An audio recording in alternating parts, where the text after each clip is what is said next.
حي على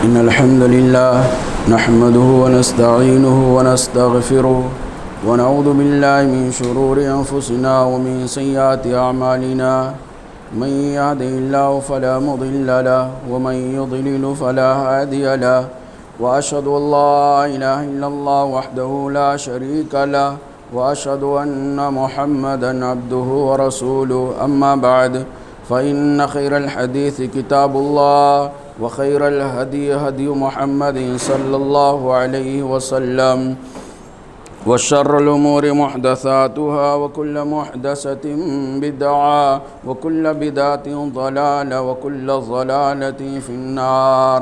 وأعوذ بالله السميع العليم من الشيطان الرجيم من همزه ونفخه ونفثه. بسم الله الرحمن الرحيم. يا أيها الذين آمنوا اتقوا الله حق تقاته ولا تموتن إلا وأنتم مسلمون. يا أيها الناس اتقوا ربكم الذي خلقكم من نفس واحدة وخلق منها زوجها وبث منهما رجالا كثيرا ونساء واتقوا الله الذي تساءلون به والأرحام إن الله كان عليكم رقيبا. يا أيها الذين آمنوا اتقوا الله وقولوا قولا سديدا يصلح لكم أعمالكم ويغفر لكم ذنوبكم ومن يطع الله ورسوله فقد فاز فوزا عظيما. اللهم صل على محمد وعلى آل محمد كما صليت على إبراهيم وعلى آل إبراهيم إنك حميد مجيد. اللهم بارك على محمد وعلى آل محمد كما باركت على إبراهيم وعلى آل إبراهيم إنك حميد مجيد. وقال الله تبارك وتعالى في كلامه المجيد. بسم الله الرحمن الرحيم. ليشهدوا منافع لهم ويذكروا اسم الله في أيام معلومات على ما رزقهم من بهيمة الأنعام. اللهم انفعني بما علمتني وعلمني ما ينفعني وزدني علما. اللهم آت نفسي تقواها وزكها أنت خير من زكاها أنت وليها ومولاها. الله أكبر الله أكبر الله أكبر لا إله إلا الله والله أكبر الله أكبر ولله الحمد. محترم بزرگوں، قابل احترام اسلامی نوجوان بھائیوں، عزیز بچوں، خطبہ مسنونہ کے بعد سورہ حج کی ایک آیت میں نے آپ بھائیوں کے سامنے تلاوت کیا.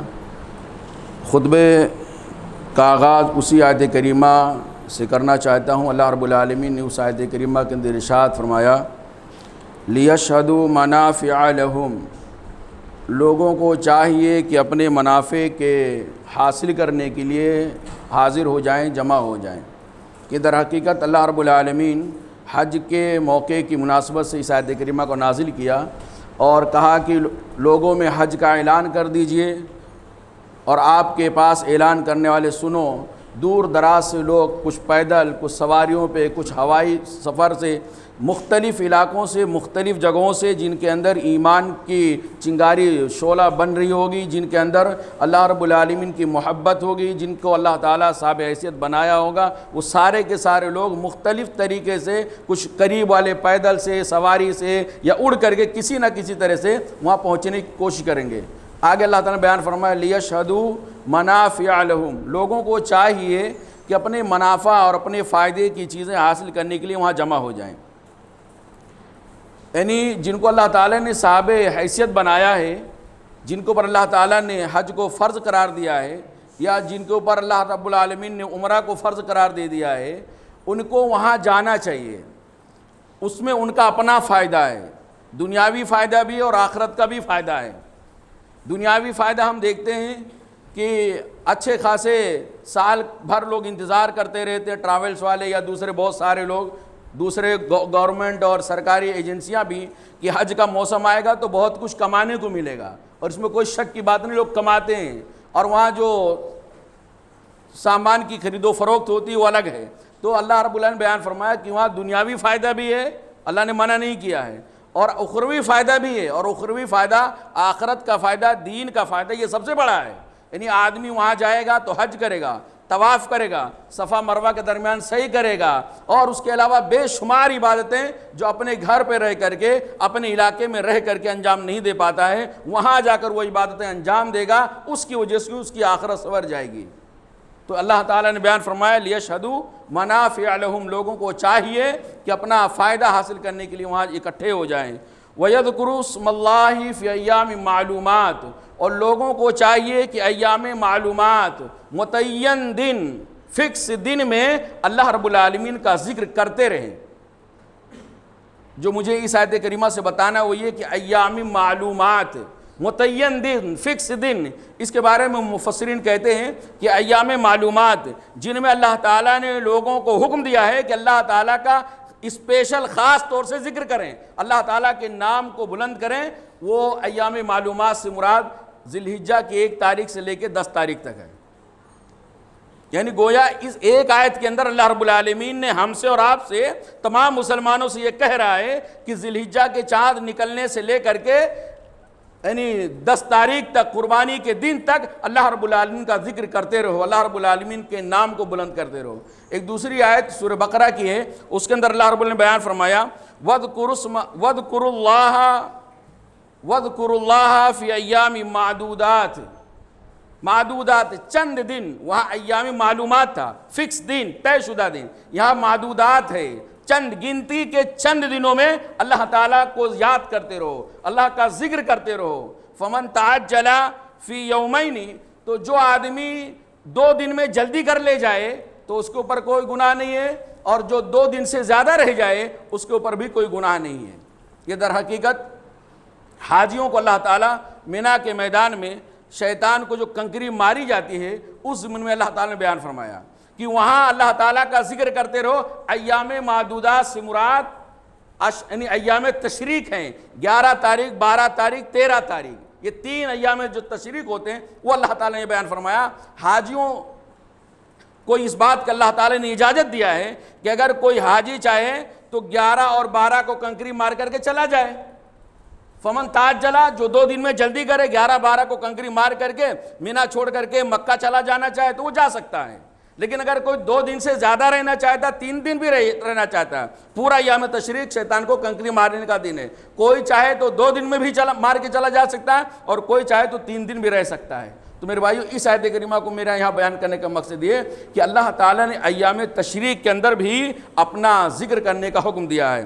وَاذْكُرُوا اللَّهَ فِي أَيَّامٍ معدودات، یعنی دونوں آیتوں کو اگر ملائیں تو پتہ یہ چلتا ہے کہ اللہ رب العالمین نے ذی الحجہ کی 1 تاریخ سے لے کر کے ذی الحجہ کی 13 تاریخ تک تمام مسلمانوں کو اس بات کا حکم دیا ہے کہ اللہ تعالیٰ کا نام بلند کرتے رہیں، اللہ تعالیٰ کا ذکر کرتے رہیں، اللہ رب العالمین کی بڑائی اور بزرگی بیان کرتے رہیں، اللہ رب العالمین کی عظمت و کبریائی کے ترانے گاتے رہیں۔ اور اللہ کے نبی صلی اللہ علیہ وسلم ایک حدیث کے اندر ارشاد فرماتے ہیں، ایام التشریق ایام اکل و شرب و ذکر اللہ، ایام جو تشریق ہے وہ کھانے کا دن ہے، وہ پینے کا دن ہے، وہ اللہ کا ذکر کرنے کا دن ہے۔ اسی لیے کہتے ہیں سال میں 5 دن ایسے ہوتے ہیں جن میں آپ کو وہ اسلام روزہ رکھنے سے منع کیا ہے، جو روزے کی فضیلت عام دنوں میں بہت بتاتا ہے۔ سال کے 5 دن ایسے ہوتے ہیں جس میں روزہ نہیں رکھا جا سکتا۔ ایک عید کا دن ہوتا ہے، ایک بقرہ عید کا دن ہوتا ہے، اور بقرہ عید کے بعد 3 دن ہوتا ہے جس کو ایام تشریق کہا جاتا ہے۔ 11 ذی الحجہ، 12 ذی الحجہ، 13 ذی الحجہ کو بھی روزہ نہیں رکھا جا سکتا ہے۔ تو اللہ کے نبی صلی اللہ علیہ وسلم کہتے ہیں ایام تشریق بھی کھانے کا دن، پینے کا دن اور اللہ کا ذکر کرنے کا دن ہے۔ میرے بھائیوں، آپ ذرا سوچیں تھوڑی دیر کے لیے کہ یہ اللہ رب العالمین نے 13 دنوں تک خاص طور سے ہم سے اور آپ سے اس بات کا مطالبہ کیا ہے، ہم سے اور آپ سے اس بات کا ڈیمانڈ کیا ہے کہ اللہ تعالیٰ کا ذکر کرتے رہیں، اللہ کی بڑائی بیان کرتے رہیں، اللہ رب العالمین کی تکبیر بلند کرتے رہیں۔ یہ تکبیرات کیا ہیں؟ آج کے خطبہ جمعہ کا عنوان یہی ہے کہ تکبیرات کا معنی کیا ہے، اس کا مفہوم کیا ہے۔ میرے بھائیو یہ جان لیں یہیں پہ کہ تکبیرات دو طرح کی ہوتی ہیں۔ صالح المنجد جیسے علماء جید علماء کرام نے یعنی تکبیرات کو دو حصوں میں ڈیوائیڈ کیا ہے، ایک تکبیر مطلق ہوتا ہے اور ایک تکبیر مقید ہوتا ہے۔ تکبیر مطلق وہ عام تکبیرات ہیں جو آدمی ذی الحجہ کی 1 تاریخ سے لے کے 10 تاریخ تک بلند آواز میں تکبیرات کے کلمات بلند کرتا رہتا ہے۔ اللہ اکبر اللہ اکبر اللہ اکبر لا الہ الا اللہ واللہ اکبر اللہ اکبر وللہ الحمد۔ یہ عام ہے، اس کا کوئی وقت متعین نہیں ہے، یعنی آدمی چلتے پھرتے اٹھتے بیٹھتے سوتے جاگتے دکان میں مکان میں کھلیان میں جہاں بھی ہے، سفر میں حضر میں جہاں بھی جس بھی حالت میں ہے، ہر جگہ ہر مکان اور ہر وقت ہر حالت میں اللہ رب العالمین کے یہ تکبیرات کے کلمات بلند کرتے رہیں۔ اس کا کوئی ٹائم فکس نہیں کہ صبح میں پڑھنے کا شام میں نہیں پڑھنے کا، یا شام میں پڑھنے کا صبح میں نہیں پڑھنے کا۔ تو یہ ایام مطلق یعنی اس کو تکبیرات مطلق کہا جاتا ہے، یعنی عام ہے یہ۔ تو 1 تاریخ سے لے کے 10 تاریخ تک کثرت کے ساتھ جتنا آدمی پڑھ سکتا ہے اتنا اس کے لیے کم ہے۔ اللہ رب العالمین کی عظمت اور کبریائی اور بڑائی بیان کرتا رہے۔ اور دوسری جو تکبیر ہوتی ہے تکبیر مقید۔ تکبیر مقید کا مطلب یہ ہوتا ہے قید ہے، اس کا ایک ٹائم فکس ہے، وہ ایک خاص متعین ہے، اور یہ وہ تکبیرات ہیں جو یوم عرفہ کی فجر سے یوم عرفہ کی فجر کی نماز سے شروع ہوتا ہے اور ایام تشریق یعنی 13 تاریخ کی شام تک رہتا ہے۔ یہ تکبیرات کہنے کا ایک وقت متعین ہے۔ وقت متعین کیا ہے؟ خاص طور سے ہر فرض نماز کے بعد ان تکبیرات کو بلند آواز سے کہنا چاہیے۔ تو گویا اگر 13 دنوں کی تکبیرات کو میں سمجھاؤں تو ایسا میں کہہ سکتا ہوں کہ آدمی ذی الحجہ کا چاند دیکھ لے تب سے لے کر کے 13 تاریخ تک جتنی کثرت کے ساتھ، جتنی بہتات کے ساتھ، جتنی بڑی زیادہ تعداد میں اللہ تعالیٰ کی عظمت اور کبریائی بیان کر سکتا ہے، تکبیرات کا ورد کر سکتا ہے، اس کو کرتے رہنا چاہیے 1 تاریخ سے لے کے 13 تاریخ کی شام تک۔ لیکن اس میں 13 دنوں میں 4 دن ایسے یا 5 دن ایسے آتے ہیں جس میں فجر یعنی فرض نمازوں کے بعد بھی کہنا اسپیشل طور سے، وہ عام والی تو باقی رہے گی، تکبیر مطلق تو باقی رہے گی۔ اب اس کے بعد یعنی ذی الحجہ کی 9ویں تاریخ عرفہ یعنی عرفہ کے دن سے فجر کی نماز سے لے کر ایام تشریق آخر ایام تشریق یعنی 13 ذی الحجہ کے عصر تک یہ یعنی تکبیر مقید کہنا چاہیے۔ تکبیر مقید کا مطلب ہوتا ہے کہ نمازوں کے بعد بلند آواز سے کہنی چاہیے، لیکن سنت یہ ہوگی کہ آدمی انفرادی طور پہ کہے، اجتماعی طور پہ ایک سر میں سر ملا کر کے، ایک آواز میں آواز ملا کر کے نہ کہے، بلکہ ہر آدمی اپنے اپنے اعتبار سے تکبیرات کہے۔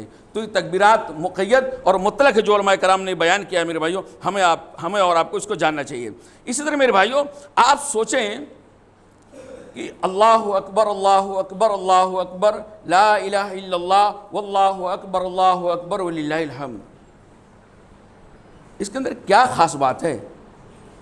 یعنی اللہ اکبر اللہ اکبر اللہ اکبر، یہ اس کے اندر کیا معنی اور کیا مفہوم ہے کہ آپ ذرا سوچیں کہ دن میں 5 اذانیں ہوتی ہیں نا، ہر اذان میں بار بار اللہ اکبر کیوں کہا جاتا ہے؟ اب ہر مسلمان کے کان میں اس بات کو کیوں گجایا جا رہا ہے، یہ کیوں پکارا جا رہا ہے اللہ اکبر اللہ اکبر اللہ اکبر اللہ اکبر؟ اذان کے شروع میں بھی اور اذان کے اختتام پر بھی یہی اللہ اکبر اللہ اکبر اللہ اکبر۔ اور اذان ہو گئی، اب اس کے بعد جب نماز شروع ہوتی ہے تو نماز سے پہلے جب اقامت کہی جاتی ہے تو بھی اللہ اکبر اللہ اکبر۔ اور ابھی اذان یعنی بغیر اللہ اکبر کے آپ کی نماز ہی شروع نہیں ہوگی۔ نماز شروع کریں تو اللہ اکبر، رکوع میں جائیں تو اللہ اکبر، سجدے میں جائیں تو اللہ اکبر، سجدے سے اٹھیں تو اللہ اکبر۔ اور یہی نہیں، اللہ کے نبی صلی اللہ علیہ وسلم نے باقاعدہ ایام تشریق میں تو باقاعدہ اس کا حکم دیا اللہ اکبر اللہ اکبر اللہ اکبر۔ عیدین کے اندر اللہ اکبر، عیدگاہ آ رہے ہیں تو اللہ اکبر، عیدگاہ سے واپس جا رہے ہیں تو اللہ اکبر، سواری پہ چڑھ رہے ہیں تو اللہ اکبر، بلندی پہ چڑھ رہے ہیں تو اللہ اکبر، جانور ذبح کر رہے ہیں تو اللہ اکبر۔ یا اللہ کیا ہے؟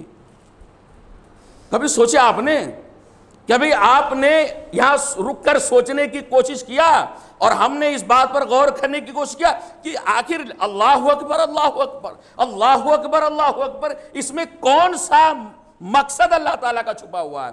کیا پیغام ان تکبیرات کے ذریعے سے اللہ تعالیٰ ہم کو اور آپ کو دینا چاہتا ہے میرے بھائیوں؟ اور اللہ کے نبی صلی اللہ علیہ وسلم نے کیوں اس طرح کی تعلیمات دیا ہے اتنی کثرت کے ساتھ کہ انسان دن میں کم سے کم یعنی 50 بار اللہ اکبر بولتا ہے؟ اگر اسلامی زندگی گزارتا تو صرف مؤذن کی ذمہ داری نہیں ہوتی اللہ اکبر کہنا، تمام مسلمانوں کی ذمہ داری ہوتی ہے۔ مؤذن جب اللہ اکبر کہے تو سارے مسلمان جہاں تک آواز سنیں سب اللہ اکبر کہیں کہ نہ کہیں، جانتے کہ نہیں؟ یہ ساری چیزیں ہیں۔ تو میرے بھائیو کچھ اس کے اندر راز ہے اور بہت بڑا راز ہوگا جو اللہ تعالیٰ نے اتنی کثرت کے ساتھ ہم کو اور آپ کو اس کی تعلیم دیا میرے بھائیو۔ در حقیقت ان کلمات کے ذریعے سے، تکبیرات کے ذریعے سے اللہ اکبر اللہ اکبر لا الہ الا اللہ واللہ اکبر وللہ الحمد، یہ صرف زبانی کلمات نہیں ہیں۔ اللہ تعالیٰ اللہ رب العالمین جیسا حکیم و خبیر ذات، محمد رسول اللہ صلی اللہ علیہ وسلم جیسی فائدہ مند شخصیت اور بزی شخصیت، اس طرح کی باتیں اتنی کثرت کے ساتھ نہیں پھیلا سکتی جن کا کوئی معنی اور مفہوم نہ ہو، جو امپورٹنٹ نہ ہو، جو اہم نہ ہو۔ اتنی کثرت کے ساتھ اگر اللہ نے حکم دیا ہے، اتنی کثرت کے ساتھ اگر محمد رسول اللہ صلی اللہ علیہ وسلم نے ہم کو تکبیرات پڑھنے کا حکم دیا ہے، صرف عید بقرعید نہیں بلکہ روزانہ اللہ تعالیٰ نے اگر حکم دیا ہے تو اس کا بہت گہرا معنی ہے۔ در حقیقت تکبیرات کے ذریعے سے ایک مسلمان اس بات کا اعلان کرتا ہے کہ ایک ہی حقیقی معبود ہے جو خالق کائنات مالک ارض و سماوات ہے، جو مالک مختار ہے، جو سب سے بڑا ہے، اس سے بڑا کوئی نہیں، اس کے برابر کوئی نہیں، اتنا بڑا ہے کہ اتنا بڑا میں بھی نہیں ہوں،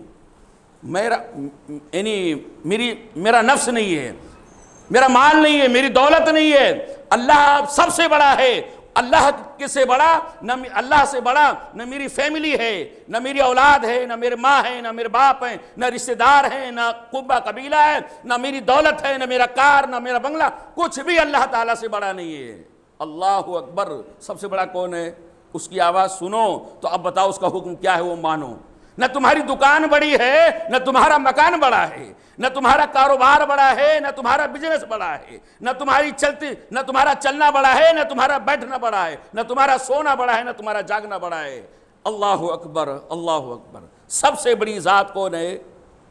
یعنی آدمی اس کلمے کے ذریعے سے اقرار کرتا ہے، اللہ تعالیٰ یہ دل و دماغ میں بات پیوست کرنے کی کوشش کرتا ہے کہ اللہ اکبر کا مطلب یہ ہوتا ہے کہ اللہ سب سے بڑا ہے، میری زندگی بھی اتنی بڑی نہیں ہے، میرا مرنا بھی اتنا بڑا نہیں ہے۔ اس لیے اللہ نے کہا قل ان صلاتی ونسکی ومحیای ومماتی للہ رب العالمین۔ آپ کہہ دیجئے اللہ اکبر کے اندر یہ معنی چھپا ہوا ہے جس کو اللہ تعالیٰ نے دوسری جگہ ظاہر کیا۔ آپ کہہ دیجئے، اعلان کر دیجئے ان صلاتی ونسکی ومحیای ومماتی للہ رب العالمین لا شریک لہ اللہ۔ میری ساری عبادتیں، میری بدنی عبادتیں، میری نماز، میری قربانی اور عبادت کے ساری قسمیں، میری اپنی زندگی اور میرا اپنا مرنا، میرا کچھ نہیں ہے، سب کس کا ہے؟ للہ رب العالمین، اس ذات کے لیے جو تمام جہانوں کا پالنہار ہے، لا شریک لہ اللہ، اس کا کوئی شریک نہیں ہے۔ اور ہمیں اسی بات کا حکم دیا گیا ہے کہ میں اس کا فرما بردار بن جاؤں۔ ان تکبیرات کے ذریعے سے ایک مسلمان شعوری طور سے اس بات کا اظہار کرتا ہے کہ در حقیقت یعنی ایک نظام، سب سے بڑی جو ذات ہے وہ اس کائنات کا نظام چلانے والی ہے، اس کے قبضے کے اندر، اس کے ہاتھ کے اندر اس کائنات کا نظام ہے، اس سے بڑا کوئی نہیں، سب سے بڑا ہے۔ وہ اپنا فیصلہ نافذ کرنے کا اختیار رکھتا ہے، اس کے فیصلے کو کوئی چیلنج نہیں کر سکتا، وہ پناہ جس کو دینا چاہتا دے دیتا ہے، اس کے پناہ کو کوئی رد نہیں کر سکتا ہے، اس کا حکم ہر جگہ چلتا ہے۔ وہ سورج کو نکالنے والا ہے، وہ سورج کو ڈبونے والا ہے، وہ رات کو لانے والا ہے، وہ دن کو لانے والا ہے۔ سب سے بڑی ذات اگر کوئی ہے تو سب سے بڑی ذات اگر کوئی ہے تو اللہ اکبر اللہ اکبر۔ اسی چیز کو اللہ تعالیٰ نے قرآن کریم کے اندر دوسری جگہوں پہ ارشاد فرمایا ہے کہ قل من رب السماوات سب۔ آپ ذرا لوگوں سے پوچھو کہ ساتوں آسمان کا رب کون ہے؟ ساتوں آسمان کا رب کون ہے؟ ورب العرش العظیم، اور یہ بھی پوچھو کہ بڑے عرش کا، عرش عظیم کا مالک کون ہے، اور ان سے یہ بھی پوچھو قل من بیدہ ملکوت کل شیء، اللہ اکبر، قل، ان سے پوچھو، یہ مسلمانوں تمہارے لیے بھی پیغام ہے۔ ایمان جب کمزور ہوتا ہے، عقیدے کے اندر جب کفر اور شرک اور بدعقیدگی کے گھن لگ جاتے ہیں، تو ایسے مسلمانوں کے لیے بھی آیت کریمہ ہے قل من بیدہ ملکوت کل شیء، آپ ان سے پوچھو کہ تمام چیزوں کا اختیار، تمام چیزوں کی ملکیت کس کے ہاتھ میں ہے؟ کہتے تو سب اللہ کے، ہم بھی کہتے ہیں اللہ کی، لیکن کیا جب اللہ اکبر مؤذن کہتا ہے تو ہم یہ کہتے ہیں یقیناً ہماری دکان چھوٹی ہے، ہم یہ کہتے ہیں اللہ سب سے بڑا ہے، ہمارا کاروبار چھوٹا ہے، اللہ سب سے بڑا ہے؟ جب بڑا بلا رہا ہے تو چھوٹے کو چھوڑ دیا جاتا ہے، جب چھوٹے میں بیٹھے ہو بڑے کی آواز آتی ہے، تو دنیا کا اصول یہ ہوتا ہے کہ چھوٹے کو چھوڑ دیتا ہے آدمی، بڑے کی طرف چلا جاتا ہے۔ تو میرے بھائیو، یہ اللہ اکبر کے ذریعے سے اللہ تعالی ہم کو اور آپ کو یہ بتا رہا ہے کہ در حقیقت تمہارے رگ و ریشے کے اندر، تمہارے خون کی نسوں کے اندر یہ عقیدہ دوڑنا چاہیے کہ دنیا کے اندر اللہ رب العالمین سے بڑی کوئی ذات نہیں ہے۔ بڑی ذات ہے؟ کوئی ذات نہیں ہے اللہ رب العالمین سے بڑی۔ اور یہ در حقیقت اس بات کی الارم بجا رہا ہے اللہ تعالیٰ، اس بات کی اللہ تعالیٰ ہم کو اور آپ کی تنبیہ کر رہا ہے کہ جب اللہ تعالیٰ سب سے بڑا ہے، مانتے ہیں اللہ تعالیٰ سب سے بڑا ہے، مانتے ہیں، تو تمہارا کون سا کام ہے جو اللہ تعالیٰ سے نہیں ہو سکتا ہے؟ تمہارے بیوی بچوں کے پالنے کا مسئلہ ہے، تمہیں روزی دینے کا معاملہ ہے، تمہاری بیٹیوں کی شادی کا معاملہ ہے، تمہارے حج کا معاملہ ہے، دنیا کا کون سا ایسا مسئلہ ہے، کون سی ایسی بڑی پریشانی ہے جس پریشانی کو اللہ تعالیٰ تمہارے لیے حل نہیں کر سکتا ہے؟ کیوں اپنی پریشانیوں کو حل کرانے کے لیے، اپنے دکھ درد کو دور کرانے کے لیے، اپنی الجھنوں کو ختم کرانے کے لیے دوسروں کے دروں پہ کیوں جاتے ہیں؟ اپنی حاجتیں دوسروں کے سامنے کیوں رکھ رہے ہیں؟ اپنی فریادیں دوسروں سے کیوں کر رہے ہیں؟ اپنی حاجت اور اپنے خالی جھولی کو دوسروں کے سامنے کیوں پھیلا رہے ہو؟ اگر پھیلا رہے ہو تو اس کا مطلب یہ ہے کہ تم یہ نہیں جانتے ہو کہ اللہ سب سے بڑا ہے۔ اگر تم جانتے ہو اللہ اکبر، تو بیٹے کے لیے کہیں جا سکتے ہو، بیٹی مانگنے کے لیے کہیں جا سکتے ہو، کاروبار میں برکت کے لیے کہیں جا سکتے ہو، نظر نہ لگ جائے، کسی کا جادو نہ چل جائے، کسی کا ٹوٹکا نہ چل جائے، کوئی کسی کو بہکا نہ لے جائے، ہمارے گھروں پر کوئی جادو نہ کر دے۔ یہ ساری چیزیں ان تمام خرافات سے بچنے کے لیے، پریشانیوں سے نجات پانے کے لیے کیا اللہ کو چھوڑ کر کہیں اور جاتے؟ اگر تمہارا ایمان ہے تو بڑی سے بڑی مصیبت تمہارے لیے ہوگی، بڑی سے بڑی پریشانی تمہارے لیے ہوگی، لیکن اللہ رب العالمین کی عظمت کا تو خیال کرو، اللہ کی کبریائی کا تو خیال کرو، اللہ رب العالمین کی بڑائی کا تو خیال کرو۔ اللہ رب العالمین کی بڑائی کے سامنے تمہاری بڑی سے بڑی پریشانیاں کچھ بھی معنی نہیں رکھتی ہیں۔ کتنی بڑی پریشانیاں ذرا آپ سوچو، بہت ساری ایسی پریشانیاں میرے، جب ایمان مضبوط ہوتا ہے، جب آدمی کہہ لیتا ہے، عقیدے کے اندر یہ بس جاتا ہے، دل کے اندر یہ پیوست ہو جاتا ہے کہ سب سے بڑا میرا اللہ ہے، سب سے بڑا میرا اللہ ہے، نکلنے کا کوئی راستہ نہیں ہوتا، اندھیرا ہوتا ہے، پھر بھی وہاں چراغ عقیدے کا جلتا ہے کہ میرا رب مجھے نکال کے بتائے گا۔ نہیں نکالے گا؟ موسیٰ علیہ السلام کے سامنے کتنا اندھیرا تھا، یعنی کئیوں دسیوں واقعات ہیں جو ہم کو اور آپ کو بتا رہے ہیں کہ یہ ایمان جما لو اور یہ عقیدہ پختہ کر لو کہ سب سے بڑا اللہ ہے، اور سب سے بڑا اللہ ہے، اس کا مطلب یہ ہے کہ تمہاری ساری پریشانیوں کو اللہ تعالیٰ پلک جھپکتے ہی آسان کر دے گا۔ موسیٰ علیہ السلام کتنے اندھیرے میں تھے، موسیٰ علیہ السلام کتنی بڑی پریشانی میں تھے، سامنے سمندر ہے، پیچھے دشمن ہے، آگے جا نہیں سکتے، وہاں رک نہیں سکتے، موت بالکل آنکھیں کھول کر کے ان سے باتیں کر رہی تھی، اور موسیٰ علیہ السلام سے نہیں بلکہ پورے بنی اسرائیل سے کر رہی تھی باتیں، کہ نہیں کر رہی تھی موت؟ لوگوں نے کہا رہے اِنَّا لَمُدْرَكُونَ، موسیٰ ہم تو پکڑ لیے گئے۔ موسیٰ علیہ السلام نے کہا نہیں، اللہ میرا بڑا ہے، اللہ سے بڑا فرعون نہیں ہے، اللہ سے بڑا فرعون کا لشکر نہیں ہے، اللہ سے بڑا یہ سمندر نہیں ہے، مار رہا ہوگا ٹھاٹھا یہ سمندر، یعنی اٹکھیلیاں کھیل رہا ہوگا سمندر کی لہریں، لیکن میرے اللہ سے بڑا نہیں سمندر کی لہریں۔ اِنَّ رَبِّي معِیَ سَیَہْدِینِ، میرا رب میرے ساتھ بتائے گا بھی کیا کرنے کا۔ کیا کیا اللہ نے؟ کیا کیا؟ موسیٰ علیہ السلام کو برباد کر دیا، موسیٰ علیہ السلام کو اندھیرے سے نکالا یا نہیں نکالا؟ پورا واقعہ ہمارے سامنے میرے بھائیوں، 3 آدمی غار کے اندر پھنس گئے، واقعہ آپ کو معلوم ہے، صرف مجھے حوالہ دینا چاہتا ہوں، میں صرف آپ کا دماغ ادھر لے جانا چاہتا ہوں۔ سفر پہ نکلے، غار کے اندر یعنی طوفان آیا، آندھی آئی، اس آندھی اور طوفان سے بچنے کے لیے غار کے اندر انہوں نے پناہ لیا، کہ طوفان ختم ہو جائے گا، بارش ختم ہو جائے گی، ہوا کا جو رخ تیز ہے وہ ختم ہو جائے گا، پھر ہم لوگ یہاں سے نکلیں گے۔ غار کے اندر جاتے ہیں اور طوفان جو ہے وہ ایک بڑا سا چٹان لا کے غار کے منہ پہ ڈال دیتا ہے۔ یہ پہاڑ کے اندر کیا ہے؟ وہ تو جمادات ہے۔ پتھر کے اندر کیا معلوم کہ یہاں اس منہ کو بند کرنے کا نقصان کیا ہے؟ اس منہ کو کیوں بند کر رہا؟ عرش والا بند کرا رہا تھا۔ کون بند کرا رہا تھا؟ عرش والا بند کرا رہا تھا۔ وہ جا کے اس غار کے منہ کو بند کر دیتا ہے، پورا اندھیرا۔ 3 آدمی اندر پھنس گئے ہیں، اپنی بیتی، اپنی کہانی، اپنی بات باہر والوں کو پہنچا نہیں سکتے۔ یہ آج کا زمانہ نہیں تھا، فون اور واٹس ایپ اور میسج کچھ نہیں۔ اللہ اکبر۔ غار میں پناہ لینے کا مطلب آبادی وہاں نہیں تھی، اور وہاں جا کے پھنس جانا مطلب یہ کہ تینوں کے اندر طاقت نہیں ہے کہ اس ڈھکن کو کھول سکیں، پہاڑ کا چٹان ہٹا سکے۔ طاقت نہیں میرے بھائیو، نہ وہ خود ہٹا سکتے ہیں اور نہ اپنی بات کو اوروں تک پہنچا سکتے ہیں، نہ کسی سے مدد لے سکتے ہیں۔ لیکن عقیدہ کیا ہے؟ اللہ اکبر، اللہ بڑا ہے۔ یہ پہاڑ چٹان جو آیا ہے ہمارے غار کے منہ پہ وہ ہلکا ہے، میرا اللہ اس سے بڑا ہے۔ تینوں نے اپنی آواز اللہ تعالیٰ کے سامنے رکھ دیا، اپنی فریاد رکھا، مصیبت بیان کیا، اللہ ہم لوگ پھنس گئے ہیں، ذرا نکال۔ کیا کیا اللہ نے نکالا؟ نہیں نکالا، اور ایک بار کی نہیں نکالا۔ اللہ نے بتایا ایمان پختہ رکھو ہمیشہ، تھوڑا تھوڑا کر کے ہٹایا۔ ایک نے دعا کیا، تھوڑا سا ہٹ گیا، تھوڑا روشنی آنے لگی، لائٹ آنے لگی، اجالا ہونے لگا۔ دوسرے نے اللہ تعالیٰ سے فریاد کیا، اللہ تو بڑا ہے، یہ چٹان کچھ معنی نہیں رکھتا، یہ ہماری مصیبت بلا شبہ ہم موت کے منہ میں جا چکے ہیں، لیکن اللہ تعالیٰ تو موت کے منہ سے نکال لیتا ہے۔ تیری ذات وہ ہے کہ جو موت کے منہ میں ڈالنے کے بعد یونس علیہ السلام کو باہر نکال لیا تھا۔ اللہ اکبر۔ یونس کہاں سے آ گیا؟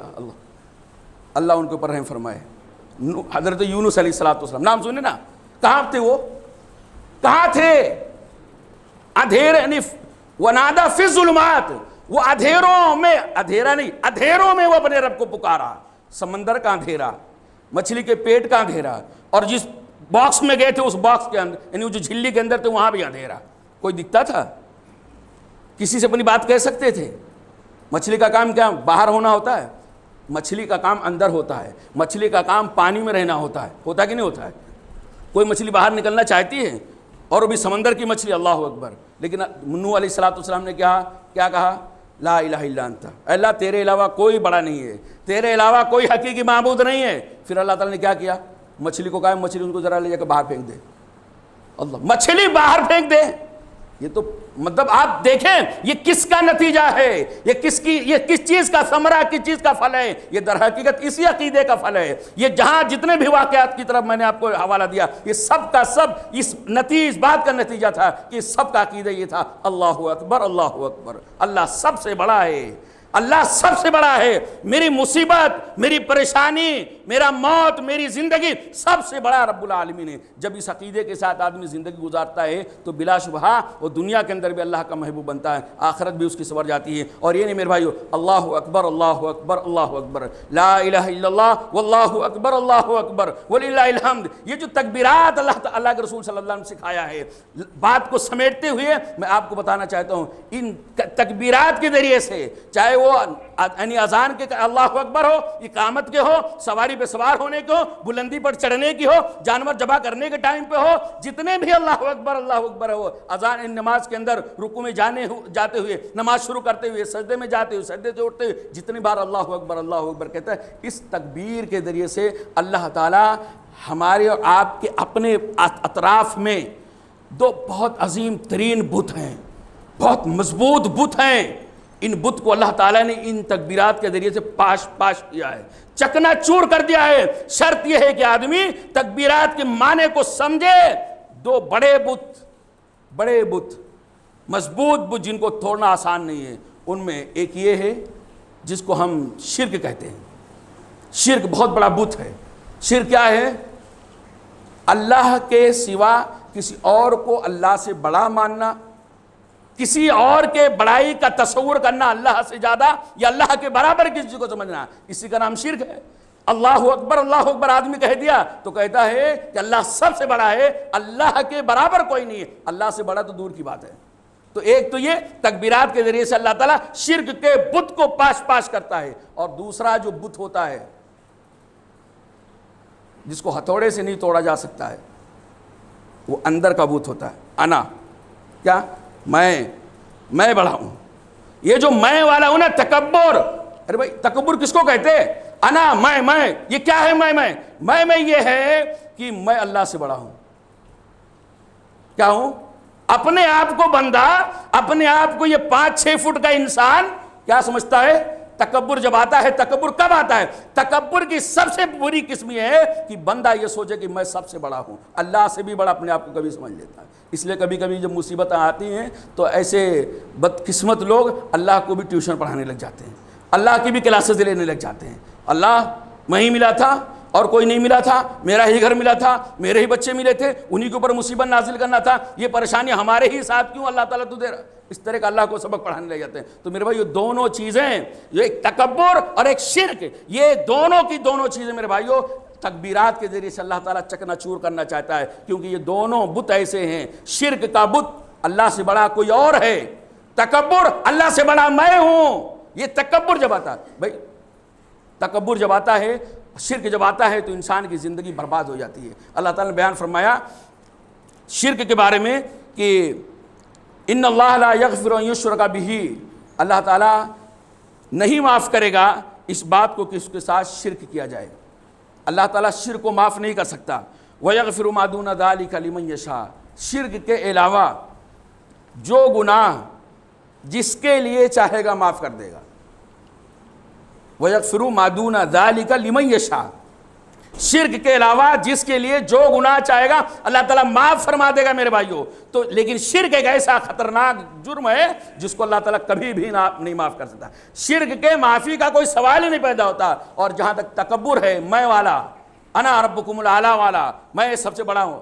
آدمی جب پریشانی میں رہتا ہے تو چھوٹا سمجھتا ہے اپنے آپ کو. یہ مزاج انسان کا بڑا عجیب ہے. انسان جب پریشانی میں رہتا ہے، مصیبتوں سے دوچار رہتا ہے تو اپنے آپ کو چھوٹا سمجھتا ہے. لیکن کوئی نعمت اگر مل گئی ہے، ذرا خوشحالی آ گئی ہے، ذرا ہریالی آ گئی ہے زندگی کے اندر، تو پھر اپنے کو یعنی نہ رب یاد آتا ہے نہ اپنے سے بڑا کوئی یاد آتا ہے. پھر سوچتا ہے یہ تو میں ہی ہوں، سماج کے اندر سب سے ہائی فائی میں ہی ہوں، مطلب میں سب سے بڑا ہوں. اور ایک وقت آتا ہے کہ آدمی سوچتا ہے یہ سب میری عقل بڑی ہے، میرا دماغ بڑا ہے، میری ڈگری بڑی ہے، یہ سب میری ڈگری، میری عقل، میری سوچ، میری پلاننگ، میری محنت کا نتیجہ ہے، یہ سب اسی کے دین ہے، کوئی اللہ نہیں ہے. اللہ اکبر. پھر کیا ہوتا ہے؟ اللہ کے رسول صلی اللہ علیہ وسلم کہتے ہیں لا يدخل الجنۃ من کان فی قلبہ مثقال ذرۃ من کبر، جس آدمی کے اندر رائی کے دانے کے برابر بھی تکبر ہوگا وہ جنت میں داخل نہیں ہوگا. اتنا بڑا وعید اللہ کے رسول نے کیوں سنایا تکبر کے بارے میں؟ اتنی سخت وعید کہ جس کے دل کے اندر رائے کے دانے کے برابر بھی تکبر ہوگا وہ آدمی جنت میں نہیں جائے گا. اس لیے کہ تکبر ایک ایسی مصیبت کا نام ہے کہ بندہ اپنے آپ کو سوچتا میں سب سے بڑا ہوں. اللہ رب العالمین کی بڑائی، اللہ رب العالمین کی عظمت و کبریائی کو بھول جاتا ہے میرے بھائیوں. تو عرض کرنے کا مطلب یہ تکبیرات جو بار بار ہماری زندگی کے اندر اللہ تعالی ہمارے کانوں کے اندر گھولتا رہتا ہے، پکارتا رہتا ہے، صدائیں جو ہمارے کانوں کے اندر ہمیشہ گونجتی رہتی ہیں، اس کا معنی اور مفہوم سمجھنے کی کوشش کریں میرے بھائیوں کہ اللہ تعالیٰ سب سے بڑا ہے. اور جب سب سے بڑا آواز دیتا ہے تو سب سے چھوٹے کو چھوڑ دیا جاتا ہے یا چھوٹوں کو چھوڑ دیا جاتا ہے. اگر ہماری زندگی کے اندر یہ چیز ہے تو آپ کو تکبیرات مبارک ہو. اور اگر زبان سے تکبیرات بولتے رہتے ہیں لیکن اللہ رب العالمین جو رب العالمین احکم الحاکمین خیر الرازقین احسن الخالقین ہے، جب وہ آواز دیتا ہے اس کی آواز پر لبیک نہیں کہتے، وہ جب پکارتا ہے اس کی پکار پر آواز نہیں دیتے، کان نہیں دھرتے. تو اس کا مطلب ہے کہ ہم صرف زبان سے کہتے ہیں اللہ بڑا ہے، لیکن عمل سے بتاتے ہیں جہاں ہمیں جو کام ہم کر رہے ہیں وہ چیز بڑا ہے. اللہ تعالیٰ سے دعا ہے کہ اللہ تعالیٰ ہم تمام بھائیوں کو یہ تکبیرات کے معنی اور مفاہیم کو سمجھنے کی اور اس کا جو تقاضا ہے، اس کا جو مقصد ہے، اس کا جو پیغام ہے، اس کو اخذ کرنے کی توفیق عطا فرمائے. رب العالمین یہ مبارک عشرہ جو ہمارے سروں پہ سایہ فگن ہے، اس سے بھرپور استفادہ کرنے کی توفیق عطا فرمائے. زیادہ سے زیادہ نوافل عبادت اور اللہ تعالیٰ جو بھی ذکر و اذکار ہو سکتا ہے، جو عبادتیں ہو سکتی ہیں، زیادہ سے زیادہ اس مبارک اوقات سے فائدہ اٹھانے کی توفیق عطا فرمائے. آمین. اقول قولی ھذا استغفر اللہ لی ولکم ولسائر المسلمین فاستغفروہ انہ هو الغفور الرحیم. ان الحمد لله نحمده ونستعينه ونستغفره ونعوذ بالله من شرور انفسنا ومن سيئات اعمالنا من يهده الله فلا مضل له ومن يضلل فلا هادي له واشهد ان لا اله الا الله وحده لا شريك له واشهد ان محمدا عبده ورسوله. محترم بھائیو، انشاءاللہ جمعرات کو عید الاضحیٰ کا دن ہے جس میں ایک بنیادی سنت حضرت ابراہیم علیہ السلام کی سنت، محمد رسول اللہ صلی اللہ علیہ وسلم کی سنت، سلف صالحین کی سنت کو ہم زندہ کرتے ہیں، جس کا نام قربانی ہے۔ قربانی بلا شبہ یہ محمد رسول اللہ صلی اللہ علیہ وسلم کی اتنی تاکیدی سنت ہے کہ آپ صلی اللہ علیہ وسلم 10 سال تک مدینہ میں تھے، ہر سال اللہ کے نبی صلی اللہ علیہ وسلم قربانی کرتے رہے۔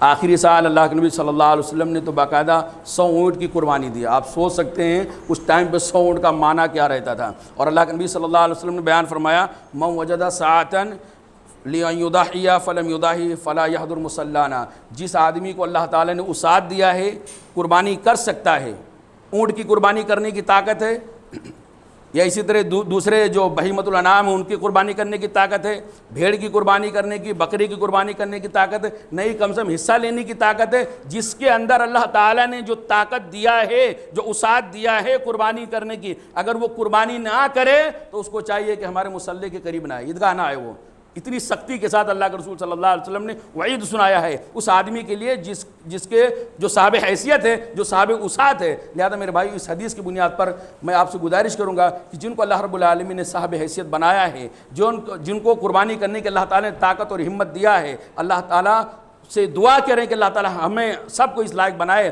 ان سے گزارش یہ ہے کہ وہ اس سنت کو معمولی نہ سمجھیں، فرض نہیں کہوں گا، واجب نہیں کہوں گا، لیکن اتنی تاکیدی سنت ہے میرے بھائیو کہ اللہ کے نبی صلی اللہ علیہ وسلم باقاعدہ 10 سال لگاتار کیے، اور آپ صلی اللہ علیہ وسلم اخیر میں بیان کیا کہ جس آدمی کو اللہ نے صاحب حیثیت بنایا ہے، اگر وہ قربانی نہ کرے، سستی اور کاہلی کرتا ہے، تو ایسے آدمی کو چاہیے کہ ہماری عیدگاہ نہ آئے۔ اتنی سخت وہی تھی میرے بھائیو۔ لہذا یہ نبی کریم صلی اللہ علیہ وسلم کی سنت، اس کو ہمیں زندہ کرنا چاہیے کثرت کے ساتھ، اس میں سستی اور کوتاہی سے اپنے آپ کو بچانا چاہیے۔ اللہ تعالیٰ اس مبارک ایام اور مبارک گھڑیوں سے ہمیں بھرپور استفادہ کرنے کی توفیق عطا فرمائے۔ جو عبادتیں کریں، جو ریاضتیں کریں، جو بندگی کریں، رب العالمین اس کو اخلاص کے ساتھ، للہیت کے ساتھ کرنے کی توفیق عطا فرمائے، اور اللہ تعالیٰ اس کو اپنے ہاں قبول فرمائے، دنیا اور آخرت کے اندر اللہ تعالیٰ اس کا نعم البدل عطا فرمائے، آمین۔ ان اللہ وملائکتہ یصلون علی النبی ایھا الذین آمنوا صلوا علیہ وسلموا تسلیما۔ اللهم صل على محمد وعلى ال محمد كما صليت على ابراهيم وعلى ال ابراهيم انك حميد مجيد اللهم بارك على محمد وعلى ال محمد كما باركت على ابراهيم وعلى ال ابراهيم انك حميد مجيد عباد الله رحمكم الله ان الله يأمر بالعدل والإحسان وإيتاء ذي القربى وينهى عن الفحشاء والمنكر والبغي يعظكم لعلكم تذكرون وادعوه يستجب لكم ولذكر الأكبر والله يعلم ما تصنعون۔